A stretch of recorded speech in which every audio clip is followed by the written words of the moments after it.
2주 쉬기도 했고, 또 우리가 이제 이 창세기 이제 거의 후반쯤 오고 이래서 항상 제가 하는 그 과정에서 중요한 건 그게 뭐냐면 막 이렇게 핀포인트 딱 그 안에 들어가서 이게 아니라 저는 아웃룩, 이 전체적으로 내가 지금 어디쯤 가 있나, 요게 지금 중요해요. 그래서 여러분들하고 오랜만에 이거 할 때 처음으로 하던 거 짧게, 그것도 한 5분 이내에 짧게 한번 그렇게 해봅시다.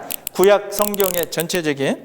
자, 하나님이 세상을 창조하셨다 그러죠. 처음에 들은 표에.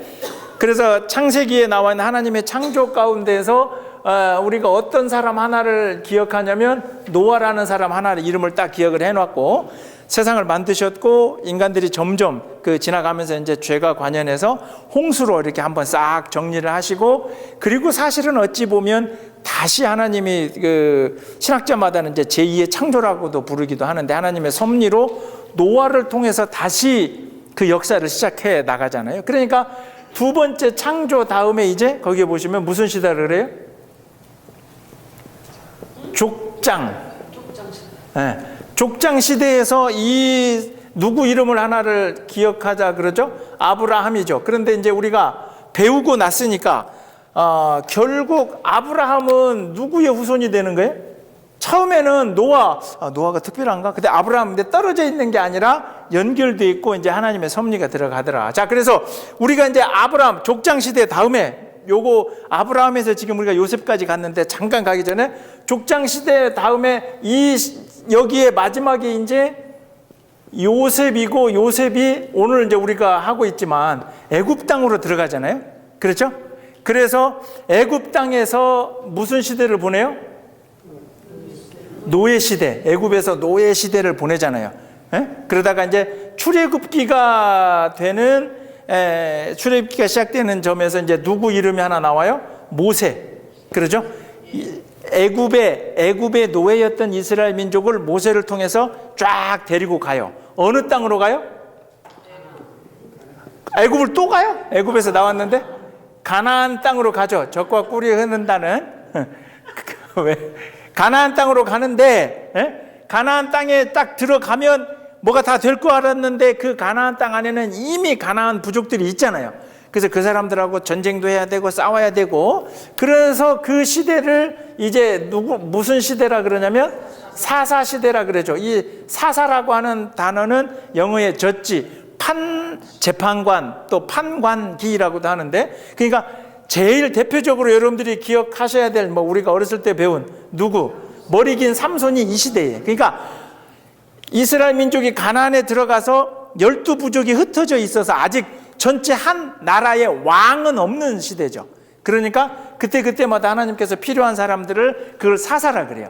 이 사람들을 하나씩 거기 이제 삼손부터 시작해서 나오죠.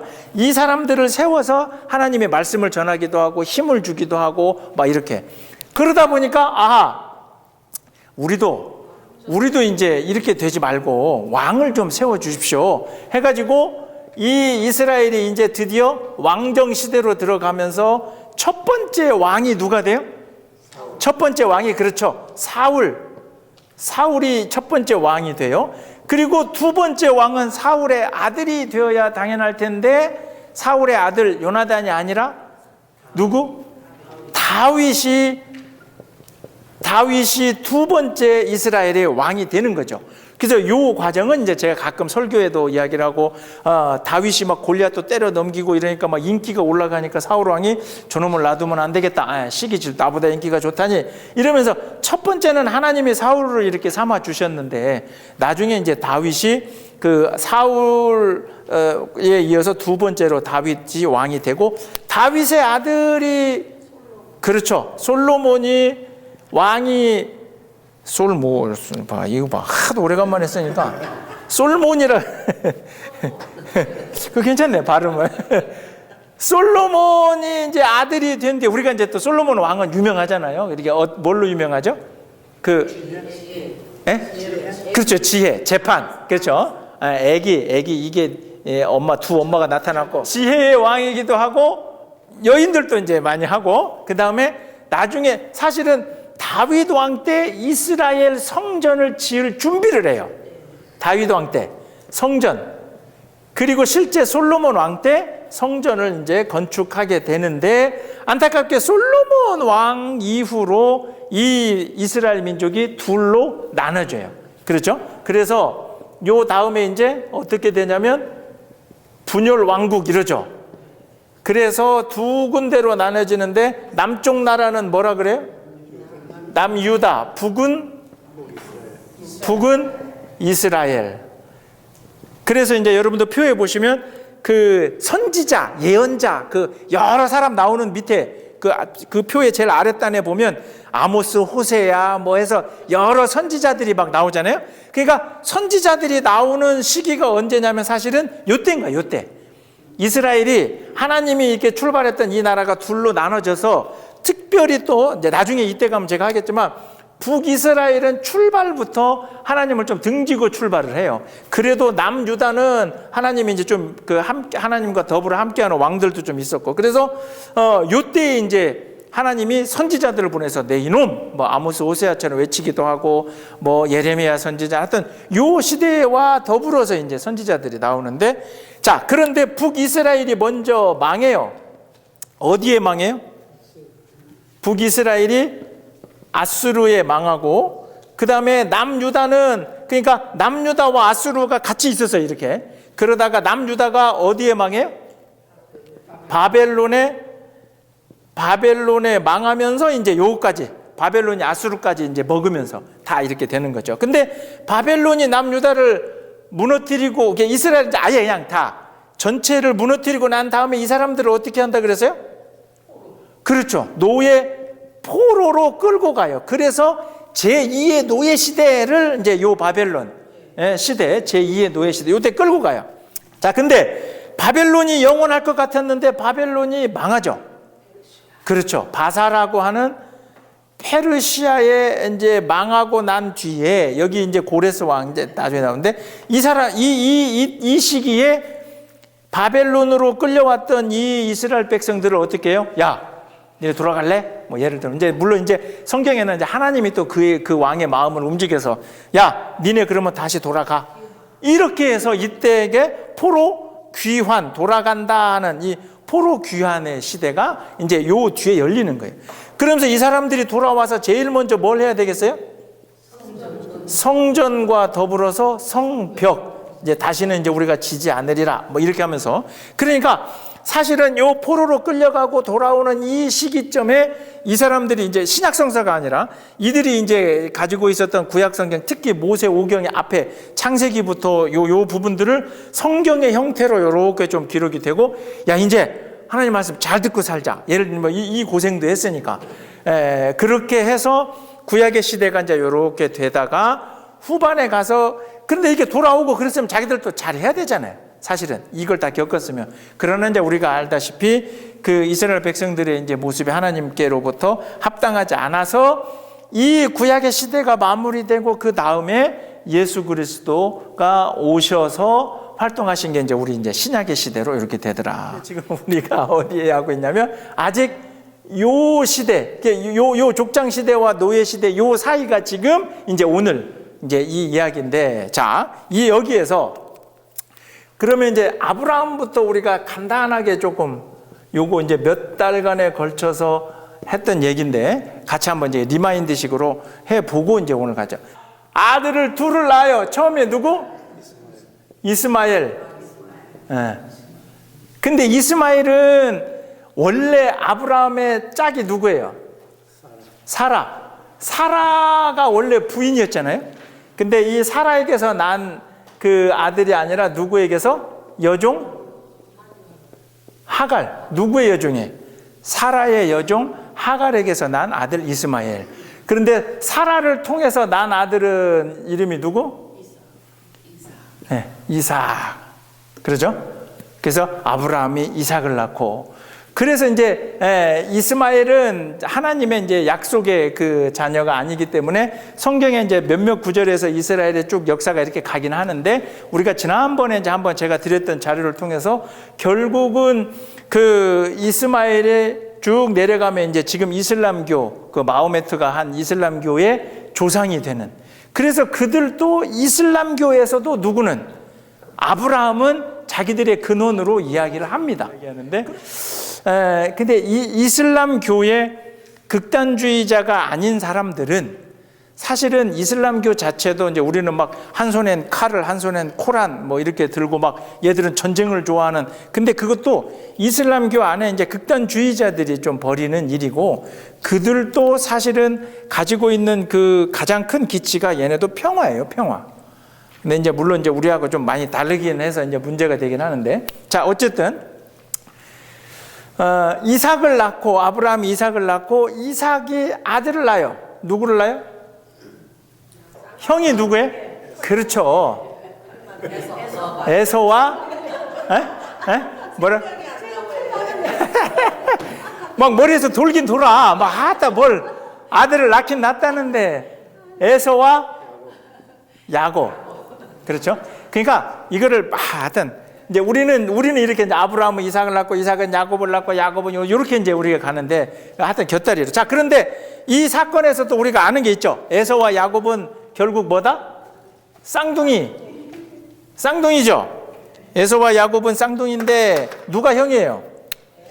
에서가 형인데, 그렇죠. 야곱이 동생이죠. 그런데 사실은 이 시대에는 장자가 모든 권한을 다 가지고 있어야 되는데 에서가 야곱에게 장자권도 넘겨요. 그 팥죽 때문에. 하나만 그렇게 한 게 아니라 두 번째는 또 이제 이 이삭이 그러죠.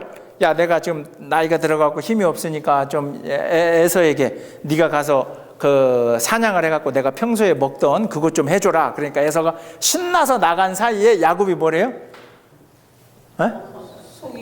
그렇죠. 엄마하고 같이 야곱이 형인 척 해가지고 그 축복권을 다 받아버리잖아요. 그러죠? 이삭의, 그러니까 야곱의 엄마면서 이삭의 아내는 리브가 맞죠? 아니면 아니라고 하세요? 확실해요? 두 번 물어보면 아닌가? 자, 그래서 이제 형이 화가 났죠. 야곱에게. 이놈의 새끼. 그러면서 아버지한테 아니 이런 게 어디냐, 내가 저놈이 나를 속이고 이제 이렇게 갖고 내가 이제 이 에서가 화가 났고 내가 이놈을 죽이리라. 그러니까 사랑했던 이제 리브가가, 근데 원래 이 리브가가 그러면 왜 야곱을 이렇게 사랑했을까요? 막둥이라 불쌍해서? 왜 그랬을까요? 근데 우리가 이제 리브가가 에서와 야곱 쌍둥이를 임신했을 때 하나님께서 그 이삭하고 리브가에게 하신 말씀이 있죠.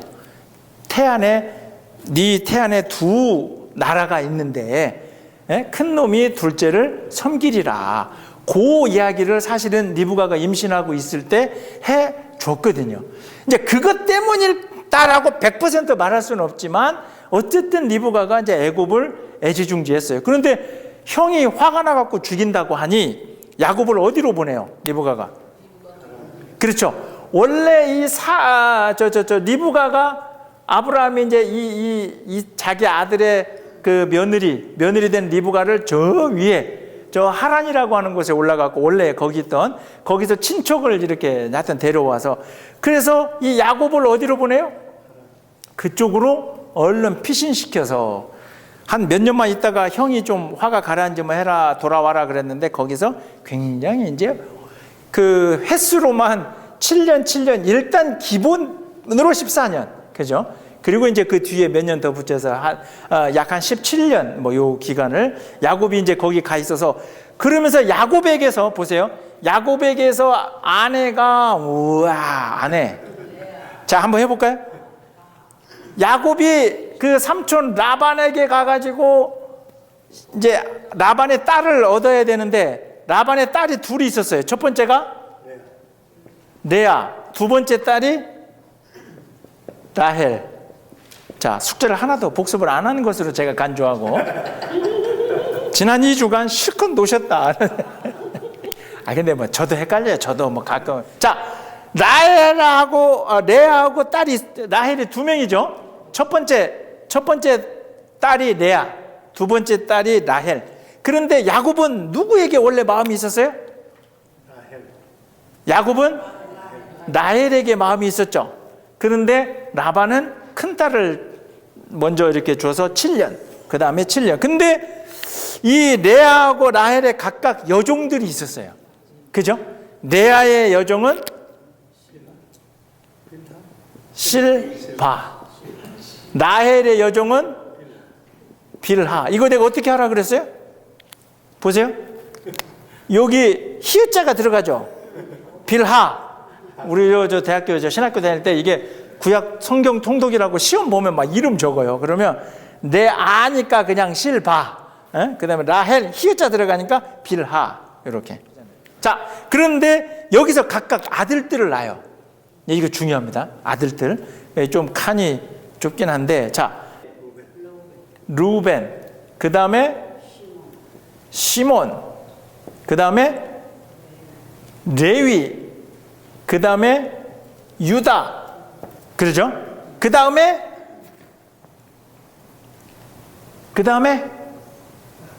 둘 더 있어. 딸 디나는 일단 빼고, 우리 딸 디나는 죄송하지만 따님은 좀 옆에 빼놓고, 유다 다음에 아들 둘 더. 이사가라고. 이런 스불론 이러죠. 이사가라고 이런 스불론. 나 욕 아닙니다. 스불론. 이런 스불론. 자, 그 다음에 실바에게서는 두 아들이 나와요. 누구죠? 실바에게서 두 아들. 단하고 아셀. 그 다음에 라헬에게서는 요셉하고 베냐민. 나중에 이 베냐민을 낳다가 라헬이 죽죠. 그 다음에 빌하에게서는 그럼 여기가 갓이다. 갓. 여기가 갓이잖아요. 갓. 그죠? 예. 아까 누가 여기가 단하고 납달리. 예? 이제 이게 이스라엘 나중에 이제 이 이스라엘 민족 12부족이 되기도 하는데 하여튼 중요한 거는 이름을 좀 헷갈려서다. 어쨌든 이 네 부인과 더불어서 이렇게 만들어지는데 그 중에 보세요. 오늘 사건하고도 중요한데 그 중에 누구? 왜 그러냐면 야곱이 사랑하던 아내, 물론 레아도 아내였지만 극신이 사랑하던 아들 요셉을 너무 편애했어요. 그죠? 우리 지난주 이제. 그리고 요셉의 동생이면서 라헬이 이제 태어나면서 죽게 되는 그 베냐민이 제일 이제 막내가 되고. 그래서 오늘 이야기가 다시 돌아가면 어디로 가냐면 이 요셉이 야곱 아버지한테 특별한 사랑을 받았는데 형들이 많이 있잖아요. 여기가 11번째, 여기가 12번째예요. 이게 베냐민이 막둥이고 이렇게. 그러니까 요셉에게 야곱이 막 특별히 이렇게 많이 해줬어요. 그러니까 나머지 형들이 요셉을 시기 질투하는 데다가 하나님이 요셉한테 꿈을 줬어요. 꿈을 줬는데 두 가지 꿈을 줬죠.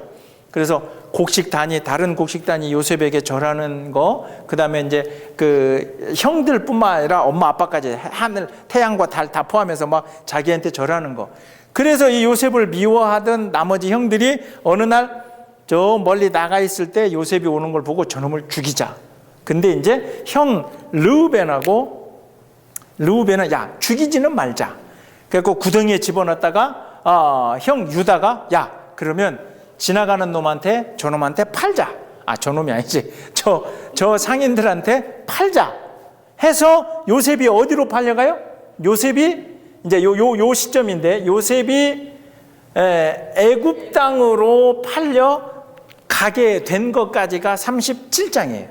그리고 38장에서는 잠깐 이제 이 흐름에는 안 맞지만 유다 이야기. 유다가 나중에 아들 셋을 낳았는데 그 아들 둘이 죽고 그래서 유다의 며느리 다말과 이제 해서 그 자손이 낳고 그 자손이 나중에는 결국 쭉 내려가면 뭐가 돼? 다윗 왕이 그 가문에서 나오고 나중에 신약까지 가면 예수님이 이제 그 가문까지 간다. 그래서 오늘 39장으로 돌아오면 형들이 이 요셉을 팔아버렸고 그 상인들이 요셉을 어디로 데리고 가냐면 애굽 땅에 데리고 간 그 지점에서 오늘 39장부터 이제 다시 우리가 시작을 한다. 자, 그래서 이제 39장에 막 시작하면서 요셉이 아까 그 야곱이 가장 사랑했던 그 아내 라헬에게 난 두 아들 요셉과 누구죠? 마지막에 베냐민, 이렇게 둘인데, 요셉이 어쨌든 형들에게 팔려가지고 지금 애굽.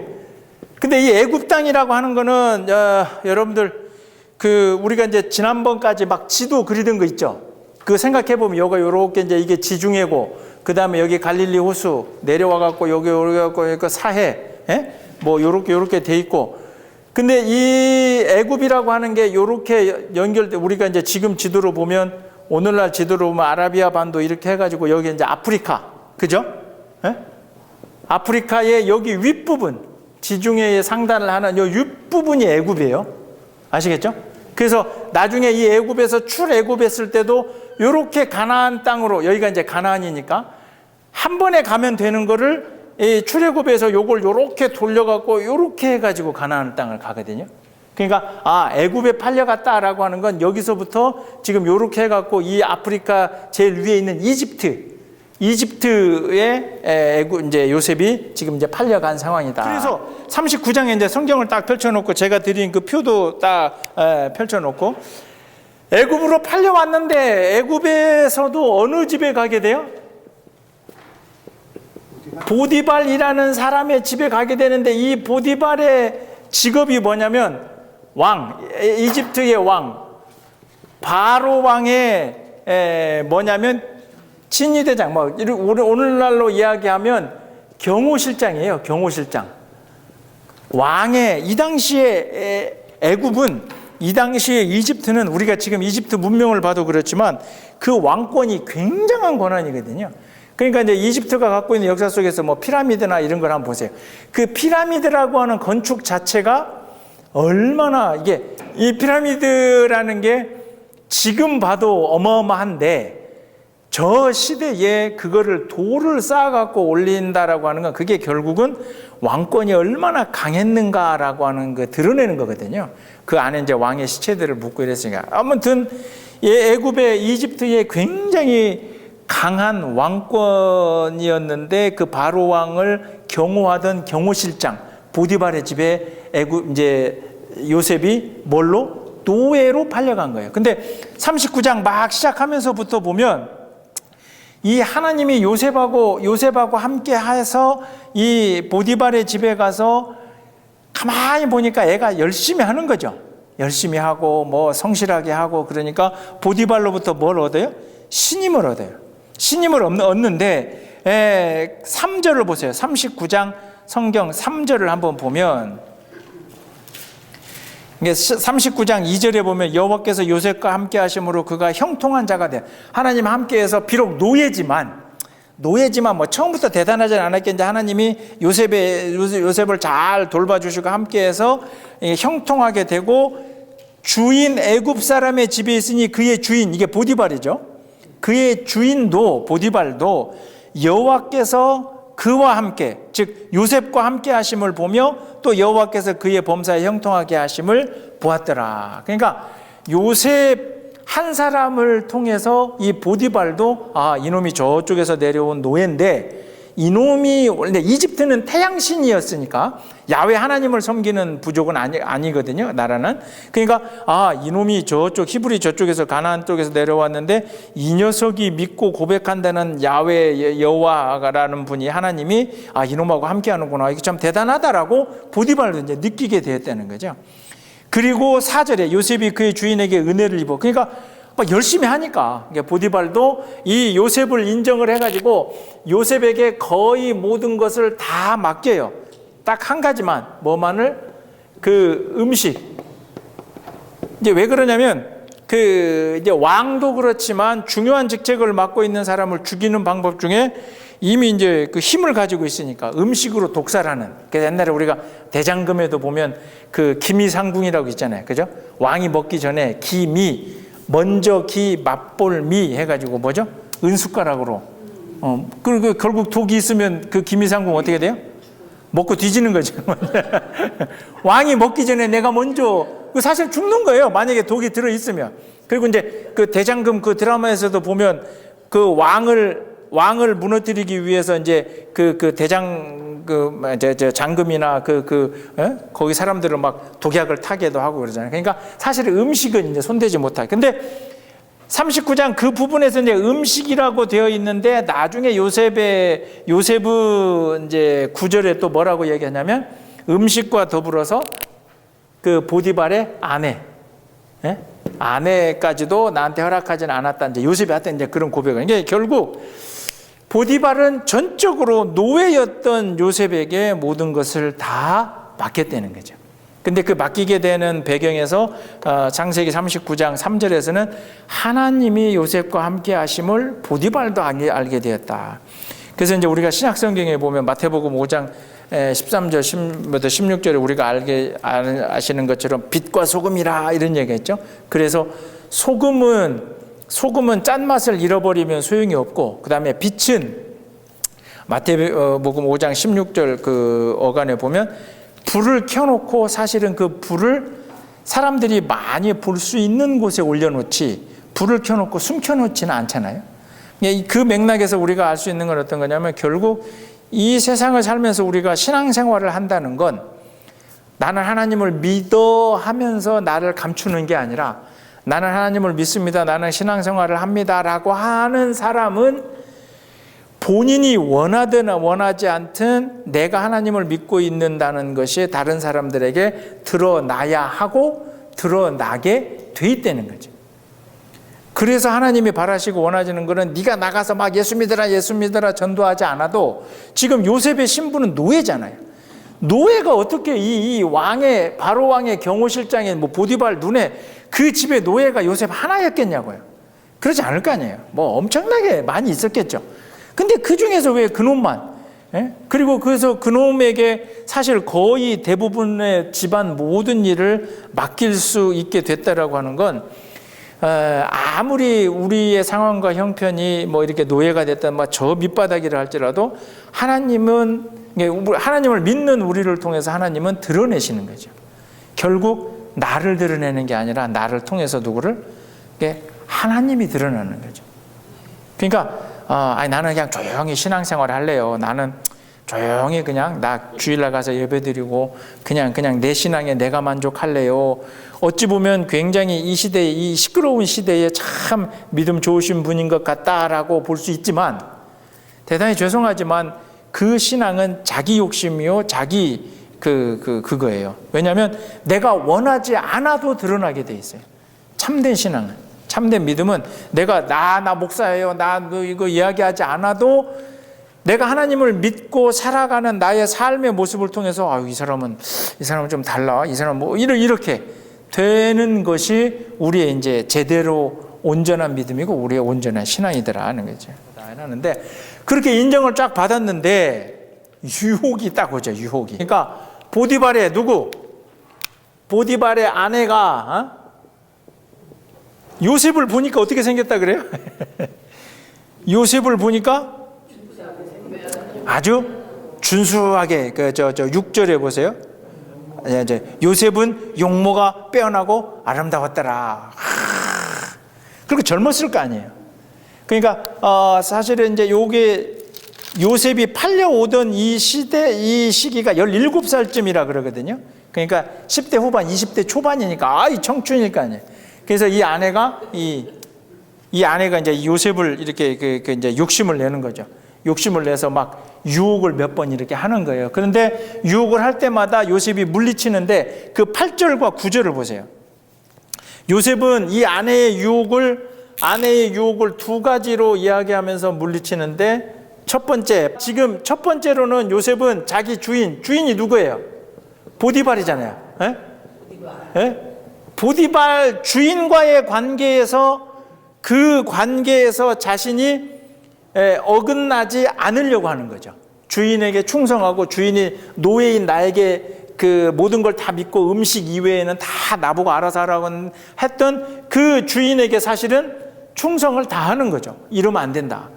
이제 여기에서는 우리가 이거를 이제 윤리, 도덕 또는 뭐 하여튼 세상 살아가는 이제 인간적인 관계인데, 그리고 9절 후반에 보면 마지막에 또 그렇게 얘기하죠.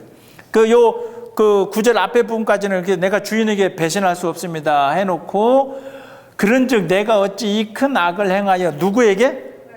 예? 하나님께 죄를 내가 지을 수 있겠느냐. 보세요. 이게 이제 영화나 드라마로 보면 지금 이 사건이 일어난 상황이 아무도 없었어요. 예? 아무도 없었고 보디발의 아내하고 요셉밖에 없었어요. 그러니까 분명히 그 상황이기 때문에 아내는 요셉을 유혹해서 충분히 자기 욕구를 채울 수 있을 거라 생각을 했는데, 요셉은, 아내는 그랬는데 요셉은 보이지 않는 하나님께로부터도 그 죄를 범할 수 있다는 두려움을 가지고 있는 거죠.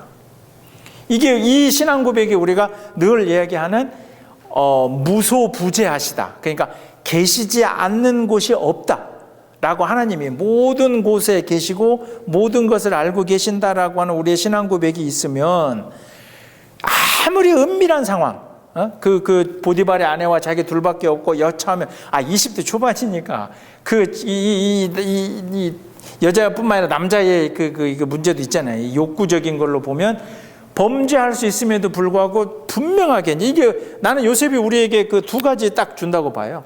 첫 번째는 인간 세상에서 살아가면서 우리가 지켜야 될 어떤 신뢰, 나를 신뢰해 줬던 사람에 대한 충성, 그렇죠? 그걸 사람 대 사람으로 보면 저는 윤리 도덕이라고 보는데, 이걸로만은 완성되지 않아요.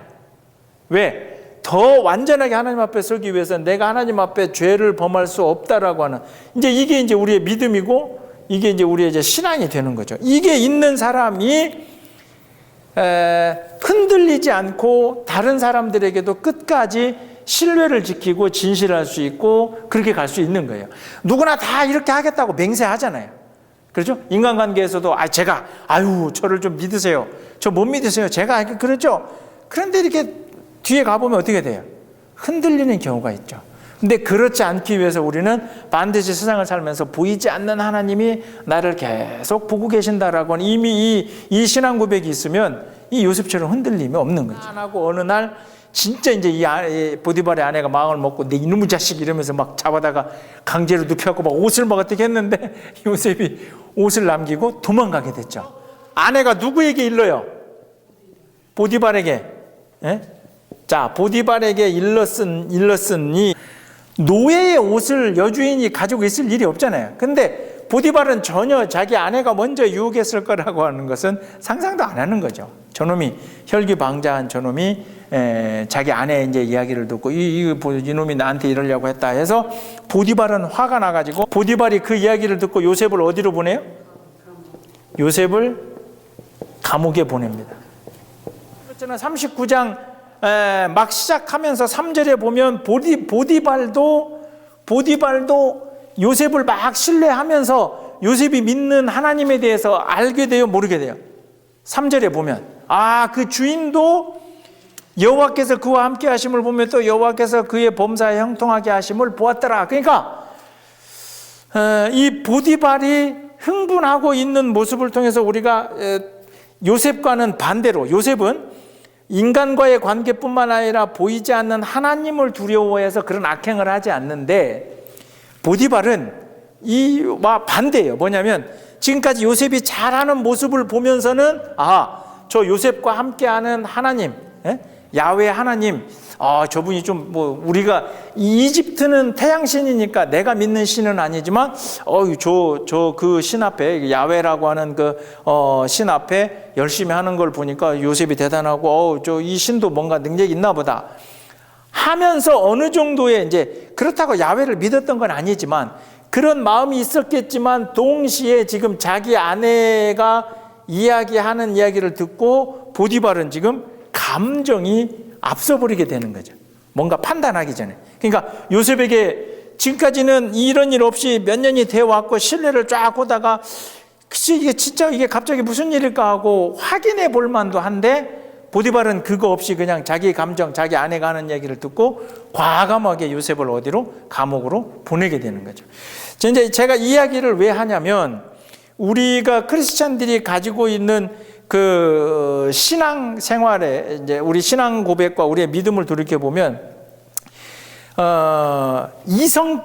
이성적이다라고 하는 것이 이것도 이제 하나님이 우리에게 주신 전 능력이라고 고백을 하고, 이성적이고 지성적이다라고 하는 건데, 이성은 우리가 합리적으로 적인 거다고 보고, 지성은 뭐라는 거예요?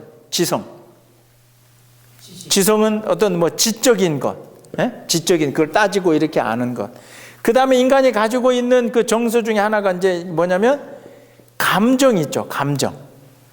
그런데 이 세 가지 중에 감정은 이제 감성적인 거. 우리의 신앙생활이 가만히 보면 하나님이 인간에게 주신 이성과 지성과 감정, 이 모든 것을 다 통해서 내가 하나님을 만날 수 있어야 돼요. 이게 어떤 얘기냐면, 믿음 좋다라고 하시는 분들, 신앙생활 열심히 하셨다라고 하는 분들의 그 신앙이 대개 어디에 머물러 있냐면, 죄송하지만 감정에 머물러 있어요. 그리고 이제 이 감정 속에는 감정이 만들어지게 되는 어떤 경험, 그러니까 신비한 어떤 체험, 모든 종교가 그러잖아요. 신비한 체험, 와 저걸 하시다니, 그 하나님 대단하시다, 나는 하나님 믿을래, 나는 천당 가고 싶어. 그래서 우리가 가지고 있는 믿음이 이 감정의 단계에 머물러 있는 크리스찬들이, 죄송하지만 대부분이라고 하면 또 열받으실 수 있으니까, 많은 분들이 우리의 믿음을 감정에 멈춰두게 하는 거죠. 그런데 제가 이제 이 목요 성경 공부를 하면서 여러분들하고 이렇게 이제 성경을 좀 읽자라고 하는 게 뭐냐면, 감정에 치우친다는 거는 이게 이제 확인은 안 해봤지만, 우리 교회에 있는 예를 들어서 직분자들 중에서도 정말 과연 성경을 이렇게 쭉 읽어보시고 성경에 대해서 이렇게 이제 아시면서 신앙생활 하시는 건지, 그러지 않고 내가 성경을 읽지는 않지만, 성경을 알지 모르지만 나는 하나님을 믿고 예수님을 믿고 그가 메시아됨을 믿고, 그래서 어찌 보면 지성적, 지적인, 이성적인 것으로 우리의 믿음을 이렇게 쭉 출발이 감정적일 수는 있어요. 하나님을 만나는 체험, 경험, 그리고 그 어려울 때, 내 눈물 날 때, 내가 슬프고 외로울 때 내 눈물을 닦아주시고 하나님이 나를 위로해 주시고, 그게 틀렸다는 게 아니에요. 우리의 감정 안에서 성령님이 우리를 돌봐주시는 거 감사한 일이에요. 이거 놀라운 일이에요. 그런데 여기서 멈추는 게 아니라 이게 이렇게 쭉 올라가게 되어야 감정에서 출발한 신앙이 정말 다져지고 이게 흔들리지가 않아요. 그런데 이 단계에서만 머물러 있는 이 신앙은 반드시 어느 순간에 오히려 거꾸로 이성과 지성적인 것으로 공격을 받고 이 신앙이 무너져요. 그러니까 내가 막 위로받고 내가 이게 내 눈물을 닦아주시니까 하나님 함께 해주셔서 감사합니다라고 하는 내 믿음이 있었는데, 가만히 보니까 이제 뭐가 작동하냐면, 보세요. 이성적으로 언젠가 말씀드린 것 같지만, 나보다 신앙 봉사도 안 하는 저 집은 왜 이렇게 잘 돼? 나는 이렇게 헌신하고 봉사하는데 우리 집은 왜 이렇게 뭐가 안 돼? 저분은 헌금도 안 하는 것 같은데 왜 이렇게 잘 돼? 나는 여기서 헌금하고 봉사하고 왜 나는 뭐가 안 돼? 그게 뭐예요? 그게 이성적인 이제 판단이 들어오는 거예요. 세상에서는 자꾸 이걸 가르쳐 주죠. 야, 주식 투자도 그렇지만 집어넣은 것만큼 나와야 되고 이런 거. 그렇게 따지다 보니까 내 믿음이 여기서 이제 흔들려 버리는 거죠. 그래서 우리 그 한국 교회에서 크리스찬들을 점차적으로 자꾸 이제 이 신앙이, 교회가 왜소해지고 이렇게 줄어드는 것 중에 하나도 우리의 믿음이 점점 감정 안에서만 이렇게 머물게 돼요. 근데 이거를 넘어설 수 있어야 돼요. 그렇게 해서 읽어가는 그 과정, 지적인 것과 이성적인 것으로 이 성경을 읽어가자라고 하는 것이 뭐냐면, 내 감정과 반하는 일이, 그러니까 내가 슬퍼서 눈물이 나지만 하나님이 내 눈물을 닦아주시지 않는 것 같은데, 그런데 성경을 찾아보고 또 이렇게 역사를 공부해 보니, 이스라엘은 아까 우리가 쫙 적었지만 하나님이 선택한 백성, 젖과 꿀이 흐르는 가나안 땅이라고 해놓고도 거기 가서도 그 고생을 하고, 아니 그것도 모자라서 아까 그 아수르와 바벨론에 멸망하잖아요. 근데 더 자세히 보면 바벨론의 왕, 또 페르시아의 왕, 그러니까 하나님이 다른 나라 왕의 마음을 움직여서 이스라엘을 때리신다니까요. 그런 것까지를 따져본다면, 그러면서도 하나님이 성경을 막 읽으면서 그러시는구나. 그러면 감정적으로 내 아픔을 알아주지 않는 하나님에 대해서 실망하는 것이 아니라 오히려 왜 하나님이 나를 이렇게 위로해 주시지 않을까, 내 길을 열어주지 않을까 했는데 성경을 보고 그걸 또 같이 묵상해보고 대화를 나눠보고 하니, 그러니 이 하나님의 계획이라는 것이 내가 가지고 있는 감정보다 훨씬 더 초월한 역사를 만들어 가시는 하나님이시구나. 그러면서 자기의 믿음의 영역이 이렇게 이제 커지는 거예요. 자, 이야기가 너무 쓸데없는 거 번졌는데 제가 요즘 느끼고 있는 게 이거여서 그래요. 왜냐하면 보디발을 보니까 그러잖아요.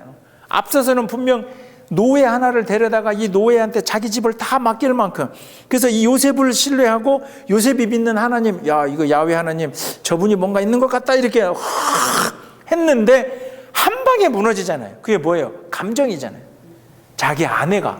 근데 그것도 사실은 이제 내용은 우리가 아니까 그게 가짜인데 뒤집어서 봐야 되는데, 근데 그 순간에 이제 요셉을 감옥으로 보내더라 하는 거예요.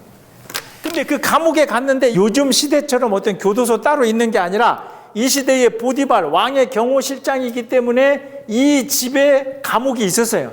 그리고 그 감옥에는 누구를 주로 갇히냐면 왕과 관련된 범죄자, 그렇죠?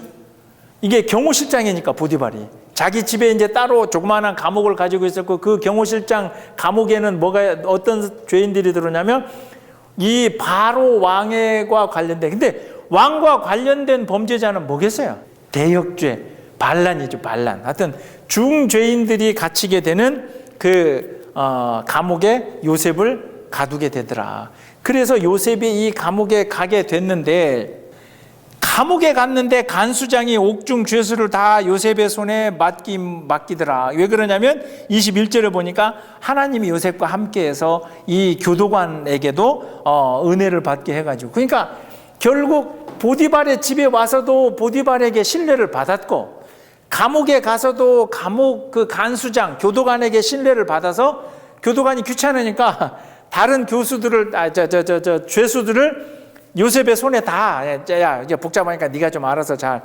그러니까 하나님이 함께하는 자, 하나님이 함께하시고 하나님이 돌보시는 자는 그가 노예였든 죄인이 되었든 오히려 자기가 가는 곳마다에서 하나님을 통해서 다른 사람들에게 이렇게 드러나고 두드러지게 되더라. 그래서 40장, 41장은 이미 다 아시는 얘기고, 그냥 제가 디테일한 거는 각자 읽어보시도록 하고 제가 간단하게 얘기를 할게요. 보세요. 자, 요셉이 이제 감옥에 갔죠.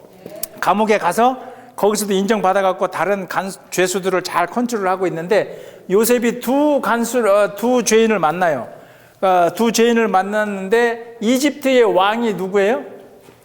이 시대에 이제 바로 왕인데, 바로 왕의 술 맡은 사람, 그러니까 왕에게 술을 이렇게 왕이 먹는 술을 만드는, 그 다음에 또 하나는 왕에게 음식, 뭐 떡이라고, 요거를 하던 두 사람이 어찌어찌해서 죄명은 모르는데 들어왔어요, 이 교도소에. 그러니까 아마 이제 반란하고 영모라 그러죠. 그 연관됐을 수도 있어요. 왕을 어떻게 하려고 했던. 어쨌든 그런데 이 두 사람이 이 왕에게 술을 주는 사람, 음식 주는 이 두 사람이 이제 꿈을 꿔요. 꿈을 꾸는데 그 꿈을 좀 해석해 달라 그래요. 그 꿈 내용이 뭐냐면, 술 만드는 사람이 먼저 꿈을 꿨는데 이렇게 나무 가지, 포도나무 가지가 3가지가 있어가지고 거기에 포도가 열려요. 그러니까 그거를 즙을 짜가지고 왕에게 자기가 이렇게 따라줬다.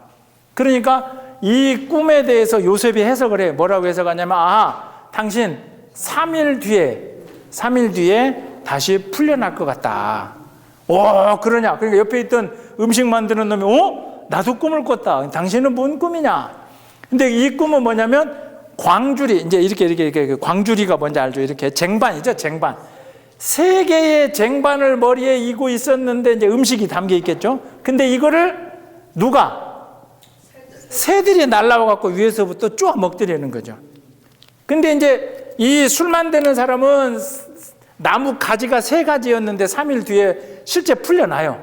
근데 이 요셉이 이 꿈을 들었을 때는 안타깝지만 당신은 3일 뒤에 우리가 예수님도 십자가에 매달려 죽으시잖아요. 그랬을 때 십자가 고통 가운데 왜 새들이 와서 쫓고 이러잖아요. 그래서 당신은 3일 후에 매달린다. 이게 매달린다는 게 뭐냐면 나무에 매달려서 죽이는 거예요. 예, 사형 틀에 매달려서 거기에 이제 나무에 매달리게 되니까 새들이 와서 쪼아먹게 되는 거죠. 그래서 실제 3일 뒤에 이제 바로의 또 생일이라 하는데 왕이 생일이 되면 가끔 특사, 이렇게 특별 사면해가지고 풀어주기도 하는데 이 사람은 실제 어떻게 돼요? 풀려나죠.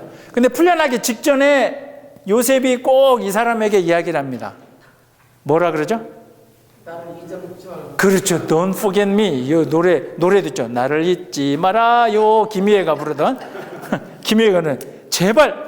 예, 그래서 40장 14절에 보면 당신이 잘 되시거든 나를 생각하고 내게 은혜를 베풀어서 내 사정을 바로에게 아뢰어서 나를, 그러니까 Don't forget me. 나를 잊지 말아요. 이렇게 해가지고 이 사람은 이제 누구에게로? 바로에게로 갔다 이 말이에요. 근데 이 음식 만드는 사람은 안타깝지만 어떻게? 죽게 되었다. 그런데 바로에게 돌아갔던 이 사람이 요셉을 그렇죠. 그냥 Don't forget me 그랬는데 완전 forget you 이런데 완전히 잊어. 나는 너를 모른다. 하여튼 왜 그러냐면 죽다 살아났으니까 지금 뭐 저 감옥에서 있었던 일 이런 거 관심도 없었겠죠. 자, 어쨌든 이 꿈을 해석해 주는 사건이 이제 40장이고요. 그런데 41장에는 바로 41장으로 넘어가면 41장에는 이번에는 누가 꿈을 꿔요? 왕 바로가 꿈을 꿔요. 그렇죠? 자, 41장이 긴데 이게 반복돼요. 이것도 저를 보시고 나중에 오늘 꼭 읽어보세요. 바로가 어느 날 꿈을 꿔요. 꿈을 꿔는데 암소 7마리가 살찐 튼실해 보이고 7마리가 짠하고 나타나요. 와, 기분 좋잖아요. 그런데 그 뒤에 뭐가 나타나냐면 삐짝 고른 삐짝 파리하다고 이제 그러게 되는데 하여튼 이제 이게 삐짝 마른 암소 7마리가 나와서 이놈이 어떻게 해요? 이놈들을 다 잡아먹어버려요. 또 하나 꿈을 꿔요. 이삭이라고 하는데 하여튼 우리가 쉽게 말하면 우리는 벼 이삭을 생각하면 돼요. 이게 맺혀갖고 나오는데 7 이삭이 나오는데 이것도 튼실해. 튼튼해. 근데 그 뒤에 또 보니까 마른 동풍에 마른 7 이삭이 나와갖고 이놈들이 또 어떻게 해요? 이거를 이렇게 또 잡아먹더라는 거예요. 그러니까 숫자가 7이라는 숫자가 들어가고 이 두 가지 앞에는 좋았다가 뒤에 흉측한 것들이 앞에 걸 다 잡아먹어요. 이 꿈을 꿔서 이제 이 바로 왕, 이 애굽의 왕이니까 여러 술사들, 그러니까 매지션들, 그러니까 마술사들 이런 사람들 꿈 해명하는 사람들한테 다 물어봤는데 아무도 이거를 해석을 못 한다는 거예요. 그런 상황이 되니까 아까 요 술 해주던 이 사람이 왕이 이 문제로 가만히 고민을 하고 있는 걸 보고 그때서야 아까 나를 잊지 말아요 했던 누가 떠올라요? 누가 떠올라요? 요셉이 이때 가만있어 봐 이러면서 왕이시여 내가 사실은 여차저차해서 거기 있을 때 저쪽 어디 히브리에서 온 어떤 놈이 있는데 젊은 놈이 있는데 그 놈이 꿈을 해석해 주더니 내가 실제 이렇게 됐는데 그놈은 한테 이걸 물어보면 어떻겠습니까? 해서 바로 왕이 이제 요셉을 어떻게 돼요? 데려옵니다. 근데 이제 저는 그 생각을 해봐요. 보세요. 요셉이 지금 이제 오늘 요 사건에서 저 앞으로 37장으로 이제 가보면 요셉이 형들한테 결정적으로 미움을 받게 된 것도 뭐죠? 꿈이에요. 그죠? 그러니까 아버지 집에 있다가 형들한테 갔다가 꿈 얘기 괜히 쓸데없이 꿈 얘기했다가 형들이 나를 미워해서 구덩이에 넣었다가 애굽의 노예로 팔렸다가 이렇게 됐잖아요. 그런데 그 교도소 안에서 이 바로왕의 술 맡고 음식 만드는 사람들의 꿈을 이렇게 얘기를 들어보는데 사실은 요셉이 꿈을 해석하는 건 하나님의 능력이라고 요셉도 그렇게 고백을 하거든요. 25절에 보면 요셉이 그 바로 왕의 꿈 얘기를 듣고 바로의 꿈은 하나라 하나님이 그가 하실 일을 바로에게 보이심이라. 이게 어떤 얘기냐면 즉 꿈은 내가 해석하는 게 아니라 사실은 이 요셉은 하나님이 가르쳐 주시는 능력으로 그 미리 이렇게 보여주시는 거기 때문에 나는 그냥 그 하나님의 뜻을 이야기할 뿐입니다 라고. 결국 요셉 스스로도 알고 있어요. 왜 쓸데없이 하나님은 나한테 꿈을 해석하는 능력을 주셨을까. 그러니까 저는 그 생각을 해요. 형들한테 자기가 꿨던 그 꿈 때문에 미움을 사서 팔려왔으면 나중에는 저 같으면은 꿈 해석해주고 이런 거 안 할 것 같아요. 왜냐하면 꿈과 관련해서 쓸데없이 얘기했다가 쓸데없는 건 아니지만 그 얘기했다가 막 형들이 이놈의 새끼 뭐 우리 곡식이 네 곡식 때 나 같으면 에이 내가 그 꿈 때문에. 근데 왜냐하면 이게 더 결정적이라는 건 보세요. 왕의 꿈을 지금 이렇게 이제 우리는 물론 이 결론을 알지만 이 시대의 애굽 이집트에 있던 그 마술사 술사들 뭐 이런 그 시대에도 점성가들, 이집트는 태양신을 섬긴다 그러는데 그래서 이집트에서 발달한 게 뭐냐면 태양과 관련된 천문학과 별자리, 점성술가, 마술가 이런 사람들이 이집트에 엄청나게 많았어요. 그러면 이거를 해석을 못했을까? 생각해 보세요. 가만히 보세요. 7마리 뭐 이게 이제 뒤에 삐쩍 고른 게 나와갖고 이제 우리는 이제 결론을 알지만 아마도 이 이집트에 있는 다른 마술사나 점성술사 이런 사람들도 이 꿈 정도는 해석을 할 수 있었을 것 같아요. 이건 제가 틀릴 수도 있지만 그런데 함부로 말하기 힘든 거예요. 왜? 누구의 꿈이니까? 왕의 꿈이잖아요. 만약에 틀리면 어떻게 되겠어요? 죽는다는 거죠. 이게 그리고 이 꿈이 맞아. 예를 들면 자기가 제대로 해석을 했어. 그래도 그러면 이제 요셉이 해석한 것처럼 앞으로 7년간은 이 7년은 뭐예요? 요 7년은 7년의 풍년. 그죠? 그 다음에 이 7년은 뭐예요? 이 7은 7년의 흉년이에요. 흉년. 그러니까 이 사람들이 맞춰도 애굽에 앞으로 7년 동안 굉장히 어려운 이 올 겁니다. 그러니까 가만히 생각해 보면 틀리면 바로 왕한테 죽을 것 같고 마친들 야마 그럼 이거 어떻게 되는 거야 이러면서. 그러니까 이제 요셉은 역시나 하나님이 주신 그 능력을 가지고 있던 요셉은 그런 것을 앞뒤 계산 없이, 다른 말로 얘기하면 그 분위기 파악 못하고 그냥 제대로 고지고대로 형들 앞에서 그런 꿈을 꿨어도 하나님이 나를 내 형들이 나한테 엎드리게 하겠구나. 나 혼자 알고 있어도 되잖아요. 근데 그걸 갖고 형들한테 얘기를 해요. 내가 형 꿈 꿨는데 이래.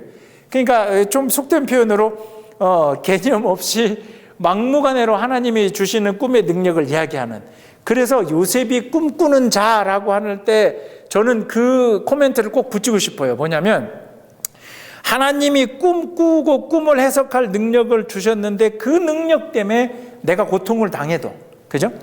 그 하나님이 주신 것 때문에 설령 내가 왕 앞에 가서 틀려서 내가 죽게 되더라도 하나님이 나에게 주신 능력에 대해서 의심하거나 회의하거나 그러지 않고 시간, 장소, 상황, 내 생명 뭐 이런 거 관련 없이 그때마다 하나님이 주신 것을 말할 수 있는, 이제 그게 이제 요셉. 그런 의미에서 꿈꾸는 사람이라고 하면 그게 맞는데, 마치 우리가 그냥 꿈 이러면 드림, 이래서 막 뭔가 막 이루고 싶은, 그래서 요셉이 꿈꾸는 것처럼 우리 자녀들도 꿈을 꾸고, 어찌 보면 좋은 얘기인 것 같은데 내 자녀가 요셉의 꿈꾸는 요셉처럼 되달라고 한다면 이 자녀들이 상황과 분위기 앞뒤 재지 않고 항상 하나님의 능력대로 이제 말할 수 있는 사람, 그런 맥락에서 꿈꾸는 요셉, 저는 그렇게 얘기를 하면 더 좋을 것 같다 하는 생각이 들어요. 명철하고 지혜 있는 사람을 빨리 택해서 34절부터 보면 풍년에 7년 동안 우와 신난다 하고 막 흥청망청 먹을 게 아니라 이 뒤를 모르는 사람은 풍년 7년이면 신나겠죠. 그런데 이때 잘 해가지고 나머지 뒤에 흉년을 대비하게끔 하세요라고 얘기를 하는 거죠. 그러니까 바로 왕이 이제 꿈 해석뿐만 아니라 그러니 앞으로 왕이시 어떻게 해야 됩니다. 사람을 명철하고 지혜 있는 자를 삼으세요라고 이야기를 하니까 바로 왕이 이번에는 요셉에게 39절을 보세요. 바로 왕이 요셉에게 이르되 하나님이 이 모든 것을 네게 보이셨으니 너와 같이 명철하고 지혜 있는 자가 없도다. 너는 내 집을 다스리라. 내 백성이 다 네 명령에 복종하리니. 이거 어떻게 되는 거예요? 꿈 해석 한 방에 애굽의 이제 총리가 되는 거죠. 그러니까 왕 바로 밑에 총리가 되는 거죠. 43절 보세요. 이제 바로 왕이 요셉에게 이제 네가 앞으로 이렇게 해라 그러면서 몇 가지를 줘요. 42절에 보면 인장 반지, 이거는 서류에다가 도장 찍는 왕의 찍는 도장을 주고, 그 다음에 요셉에게 세마포 옷을 주고, 그 다음에 43절에 자기에게 있는 버금 수레라 그러죠. 이거 무슨 말인지 알겠어요? 이게 이제 한글로 번역이 돼서 버금 수레에 그를 태우매. 버금 수레, 이게 어떤 거냐면, 혹시 이거 들어봤어요? 1번이 순 한국말로 1이 뭐 1등. 뒤에 서서 이렇게 펴는 거. 1등이 으뜸이에요. 2등이 뭐예요? 2등이 버금이야. 2등이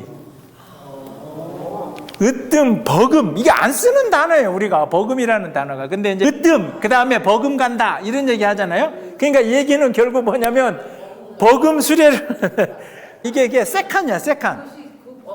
그렇죠. 그러니까 이게 어떤 얘기냐면 43절에 자기에게 있는 버금 수레에 그를, 이거는 왕은 아니지 요셉이. 그러니까 왕이 타는, 이제 어차피 말 나온 김에 43절에, 그러니까 바로 왕이 야, 네가 이왕 꿈도 해석한 걸 보니까 하나님이 이 꿈을 줬다는데 이 꿈을 해석할 놈 정도 되면 너보다 더 명철하고 지혜로운 놈은 없을 테니 네가 앞으로 이 나라를 좀 잘 다스려라. 이거 노예로 이 애굽에 팔려왔어요. 보디발 집에 갔어요. 거기서도 이렇게 잘하고 있다가 아내한테 이렇게 하고 감옥에 갔어요. 감옥에서 아주 그냥 거지처럼 이렇게, 왜냐면 수염도 깎아야 되고 할 정도로 그러고 있다가 왕 꿈 해석 한 방에 그 나라 총리가 되니, 이게 너무 드라마틱해서 사실은 안 믿어질 정도의 얘기가 되는 거죠.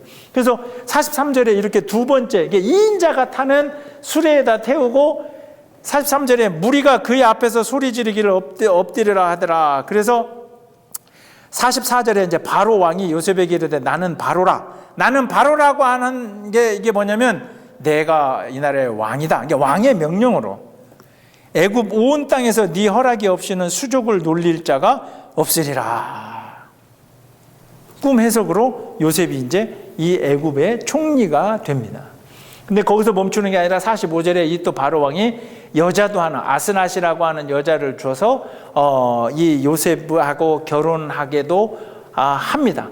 그리고 바로 요셉이 총리 직무를 이제 수행을 하면서 첫 번째 47절에 7해 풍년의 토지 소출이 이게 막 곡식이 풍년이죠. 그래서 이거를 각 성마다 48절에 성 주위의 밭에 곡물을 다 쌓아둬서 얼마나 많이 모아놨냐면 바다 모래같이 흥청망청 쓰지 않고. 자, 요 보세요. 요 7년 동안 이제 요셉이 총리가 돼서 열심히 모아가지고 미리 앞으로 이제 이걸 알고 있으니까, 앞을 내다보고 있었으니까 열심히 모았는데 어느 정도 막 바다에 모래같이. 그리고 이 흉년이 오기 전 이 7년 사이에 요셉이 두 아들을 낳아요. 흉년 오기 전에 두 아들을 낳는데 첫 번째가 51절에 보면 뭐라 그래요? 므낫세. 첫 번째 므낫세. 그리고 두 번째가 이름이 뭐예요? 에브라임인데 므낫세의 뜻은 뭐예요? 제가 적어드렸죠? 므낫세의 뜻은 이 풍년의 시기에 있으면서 사실은 자기가 요셉이 자기가 형들한테 구박당해 노예로 팔려와 막 그 고생을 해. 아이고, 그리고 지금 막 이 풍년의 시기니까 이제 아이고, 이래서 장로님 말씀처럼 과거는 지나갔다, 과거는 잊혀진다, 뭐 이렇게. 그리고 이제 에브라임의 뜻은 뭐냐면 생산이 많다, 많이 번성하다, 결실을 많이 맺다. 해서 이 므낫세와 에브라임 두 아들을 이때 낳게 된다. 두 아들 므낫세와 에브라임이 태어나고 드디어 이제 짜잔하고 꿈꿨던 것처럼 뭐가 와요? 7년의 흉년이 찾아. 사실은 애굽에 뿐만 아니라 애굽 위에 있던, 그러니까 지금 우리가 쭉 바라보던 가나안 땅 그 위쪽까지 전부 다 이 기근이 굉장히 심했다는 거죠. 그리고 그러면서 거기에서는 다 이제 시선이 누구에게로 집중이 돼요? 요셉에게 가서. 왜냐하면 이제 애굽의 총리니까. 그러니까 다른 지역의 다른 나라들도 야, 우리는 이게 말라 죽게 생겼는데 저 애굽 총리 저 요셉이라는 놈이 와 어떻게 저를 잘해가지고 싹 다 모아놨다니까 거기 가서 양식을 좀 사오자 해서 모든 사람들이 이제 요셉을 바라보게 되는 게 41장까지의 얘기. 무슨 얘기냐면 요셉이 이제 이 애굽의 총리가 돼 있는데 가나안 땅에 있던 야곱 플러스 요셉의 사랑하는 동생 베냐민 플러스 그러죠? 10명의 형들이 쫙 여기에 있었을 거 아니에요. 그죠? 가나안 땅에. 그러니까 이 소식을 듣고 이 형들도 야 애굽에 가서, 근데 이 형들은 애굽에서 요셉이 총리인 건 아직 모르고 그 나라의 총리에 자기가 팔았던 그 동생이 총리하려는 건 꿈에도 생각을 안 하고 그냥 애굽 땅에 곡식을 사러 오는 겁니다. 왜냐하면 너무 먹기 힘드니까. 요셉은 이제 여기서 그래서 베냐민 빼고 나머지 10명의 형제들이 요셉에게 옵니다. 형들이 와갖고 좀 음식을 사러 왔어요. 그러니까 요셉은 이제 이게 42장이 시작인데 제가 일일이 성경 그 구절들 얘기 안 하고 스토리를 쫙 할 테니까 들어보세요. 10명이 딱 오니까 요셉은 알아봐요. 요셉은 알아봤어. 그러나 형들은 요셉을 몰라봐요. 그래서 형들은 못 알아보고 요셉은 일부러 가만히 있는데 보니까 10명 중에 자기 친동생이 누구예요? 아버지 야곱이 누구를? 레아하고 라헬을 사랑했는데 레아 중에 라헬도 라헬의 딱 두 아들 요셉과 베냐민. 그러니까 다른 형들은 이복 동생이잖아요. 이복 형이잖아요. 그죠? 근데 자기 친엄마가 낳은 베냐민은 안 온 거야. 왜냐하면 야곱 입장에서는 먼 거리를 갈 때, 왜냐하면 요셉은 하나 없어졌잖아요. 도중에 형들이 팔아갖고. 저 베냐민까지 만약에 잘못되면 어떻게 돼요? 자기가 진짜 사랑했던 라헬, 그 자기가 사랑하는 아내에게서 난 자식들은 이제 하나도 없어지니까 얘는 못 가게 했거든요. 그래서 10명이 왔는데 요셉은 이 형들을 보고 반갑기도 하고 이렇게 하는데 가만히 보니까 동생은 이제 보이지는 않는 거죠. 그러면서 요셉이 이 형들에게 니들 혹시 정탐꾼이지? 스파이지? 이 애굽에 몰래 들어와가지고 이렇게 하려고 하는. 그러면서 몇 가지 질문을 합니다. 그런데 나중에 이제 읽어보시면 성경에서 그 형 르우벤부터 시작을, 제일 큰 형이니까 사실 다 이야기를 해요. 자기네가 우리가 원래 12형제 중에 속해 있는 건데 한 명은 원래 없어지고 11형제가 이렇게 아버지랑 같이 살고 있다가 이렇게 왔습니다. 그러니까 요셉이 일부러 이제 자꾸 그러는 거죠. 니네 안 되겠다. 니네 그러면 다 여기에 갇혀 있고 한 사람을 보내서 한 명만 가서 네 동생 있다는 그 동생까지 데려오면 내가 인정해 주겠다. 이렇게 이야기를 합니다. 17절에 3일 동안을 가두어둬요. 근데 여기서 이제 마음의 변화가 생겨요. 원래 처음에는 다 그 10명이 왔는데 한 명만 남겨놓고, 한 명만 이리 보내고 10명은 갇혀 있으라 했다가 3일이 지나고 난 다음에 요셉이 거꾸로 해요. 뭐냐면 한 명만 남아있고 그러면 나머지 9명이 가서 이 동생까지 데려와라 이렇게 해요. 한 명만 남겨놓고. 그래서 이 한 명을 누구를 남기냐면 시므온을 남겨요. 시므온을. 이 3일 동안은 10명이 다 갇혀 있다가 3일 뒤에 시므온만 남고 나머지 이제 9명이 돌아가게 되는데 아버지한테 돌아가려고 하는데 일단은 그 나라가 이제 그 곡식이 없어서 왔기 때문에 이 요셉이 니네 어차피 곡식 사러 왔으니까 그 자루에다가 곡식을 넣어줘요. 그러면 곡식을 사러 왔기 때문에 원래 곡식 값을 줘야 되잖아요. 그런데 그 돈 자루에다가 그대로 이제 돈을 그러니까 하나도 안 하게끔. 그러니까 이 시므온은 남겨놓고 9명이 이렇게 가다가 이 중간에 여관에서 보니까 곡식도 있고 돈도 다 들어있다는 거죠. 그래서 이 사람들은 어떻게 생각을 해요? 우와, 큰일 났다. 나중에 이 애굽 총리가 그러니까 자기네들이 그 곡식값을 냈어야 되는데 그걸 안 내고 곡식도 있고 돈도 있으니 원래 얘기한 것처럼 우리가 스파이로 여기서 이제 이거 어떻게 하지? 걱정을 하면서 이제 아버지한테 돌아가요. 그러면서 아버지한테 돌아가고 사실 이야기를 다 합니다. 이렇게 됐는데 이 애굽의 총리가 이 동생까지, 우리가 원래 12형제였다가 하나는 사라지고 11명이라고 했으니 마지막 한 명까지 데려와야 이제 믿는답니다. 그런데 아버지는 뭐라 그래요? 아버지는 절대 안 된다. 벌써 내가 요셉 아들 하나를 잃었는데 그러면 니네가 지금 다시 베냐민을 데리고 애굽으로 다시 가겠다는 건데 그 애굽에 갔다가 내 막내 이 베냐민까지 죽으면 자기가 사랑했던 라헬 아내로부터 나온 자식들은 다 죽어버리는 거잖아요. 다 없어지는 거잖아요. 그러니까 절대 안 된다고 이제 야곱이 거절을 합니다. 그러면 사실은 계속 이 애굽 땅에는 누가 남아 있어요? 시므온은 아직도 계속 남아 있는 상태예요. 9명은 돌아가서 곡식을 가지고 왔으니 그 9명은 돌아와서 아버지 보고 베냐민 달라 그랬다가 베냐민 안 된다고 하니까 어쩔 수 없이 거기에 계속 다 머물러 있게 되는 거예요.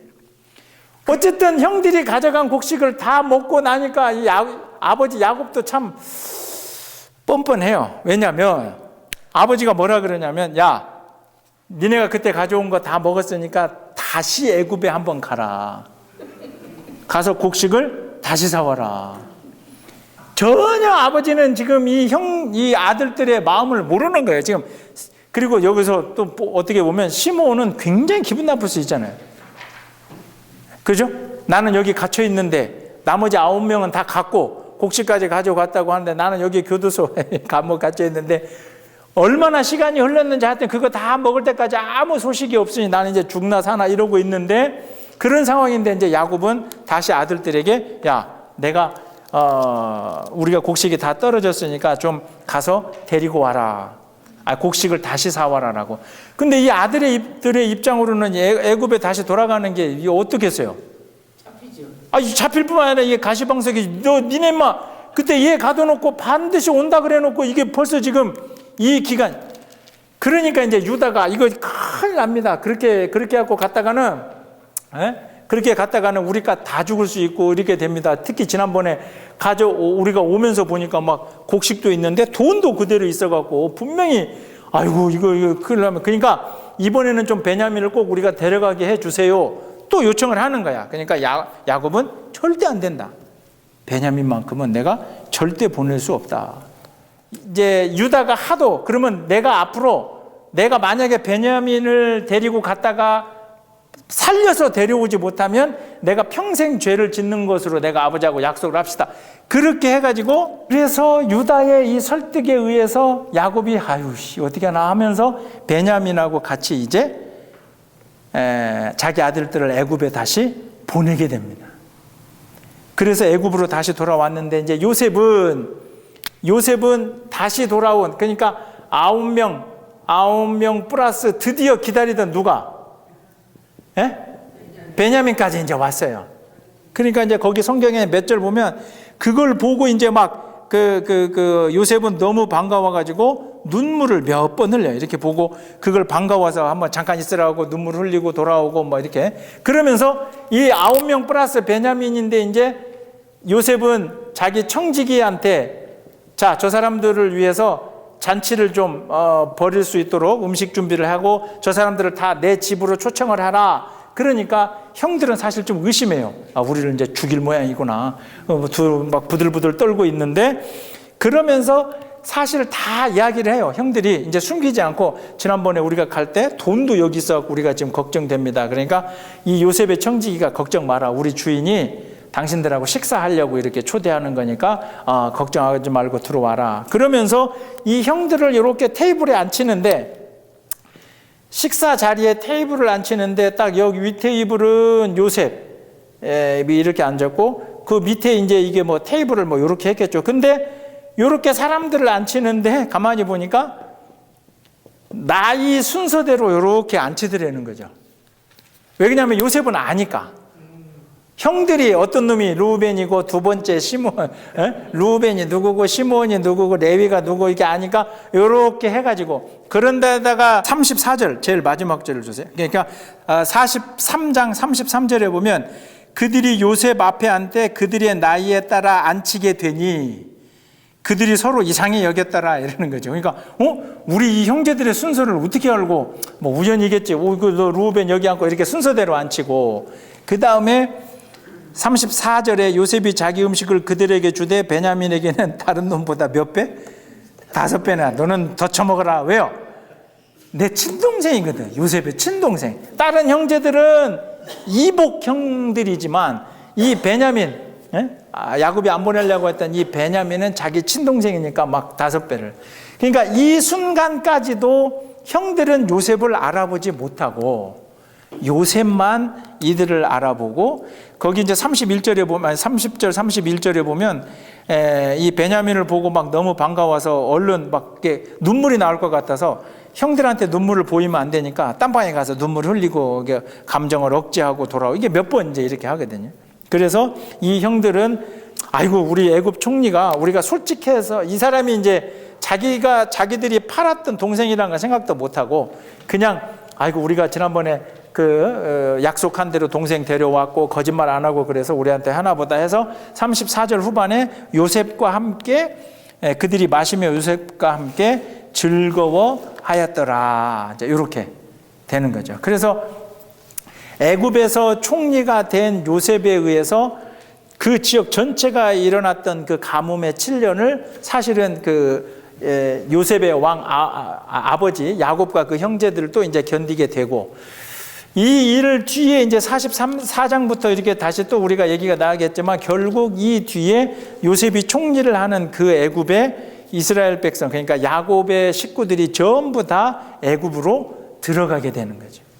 이때 애굽에 들어와서 나중에 출애굽할 때까지 한 430년 이때 들어와서 앞으로 430년 동안 애굽에서 처음에는 요셉이 총리였으니까 아이고 괜찮았죠.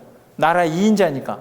근데 시간이 갈수록 왕이 바뀌고 뭐 이러다 보니까 점점 그 가나안에서 온 히브리 사람들, 이 사람 이제 야곱의 요셉의 후손들도 이 사람들이 점점 노예 신분으로 이제 전락하게 되고 그 모습을 보면서 하나님이 이스라엘 백성을 다시 출애굽 시키게 되는 그 전 단계가 이제 이렇게 되더라는 거죠.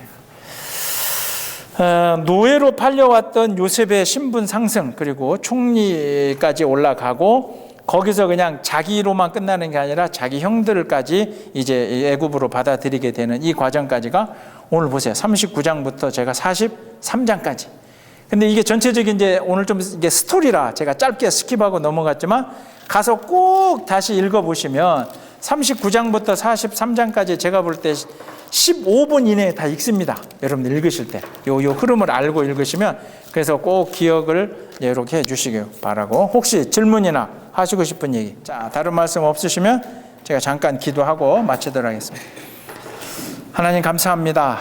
애굽이라고 하는 나라에 노예로 팔려갔지만 하나님이 함께 하셨고 또 하나님의 주신 능력을 자기 편의대로 사용하지 아니하고 자기의 생명을 걸고도 하나님의 주신 능력을 그대로 활용했던 요셉이 애굽의 총리까지 되는 모습 그리고 자기를 내치고 자기를 팔았지만 그 형들을 용서하고 또 그 형들을 맞이하는 모습을 저희들 오늘 말씀을 통해서 뒤돌아봤습니다.